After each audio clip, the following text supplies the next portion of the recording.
याद रखना कि ये तुम्हारी ड्यूटी है। याद रखना कि वो तुम्हारा भाई है। याद रखना कि अभी भी वक्त है। इन जुमलों में हम कह रहे हैं याद रखना। इसके लिए आपको यूज़ करना होगा इंग्लिश में कीप इन माइंड। आइए कंप्लीट स्ट्रक्चर देखते हैं। Keep in mind plus sentence. Sentence ये टेंस या सिचुएशन के हिसाब से चेंज होता रहेगा।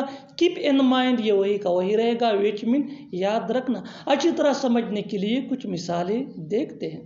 याद रखना कि ये तुम्हारी जिम्मेदारी है। Keep in mind that it is your duty.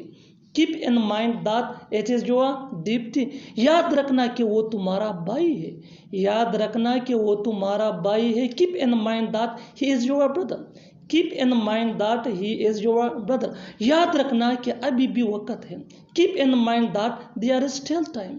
Keep in mind that there is still time. बिल्कुल फार्मूले को हम स्टेप बाय स्टेप फॉलो कर रहे हैं। आप भी इस फार्मूले के बेस पे सीख सकते हैं, बना सकते हैं ऐसे जुमले अंग्रेजी जुबान में आसानी से। That can be really helpful for you. अच्छी तरह समझने के लिए एक और मिसाल देखते हैं। One more example for better understanding. याद रखना कि अभी भी तुम्हें बहुत कुछ सीखना है।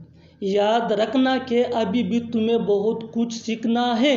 Keep in mind that still you have to learn a lot. Keep in mind that still you have to learn a lot. और आखिर में ये सेंटेंस आपके लिए कमेंट सेक्शन में इसका जवाब ज़रूर देना। याद रखना कि तुम्हें वहाँ जाना है।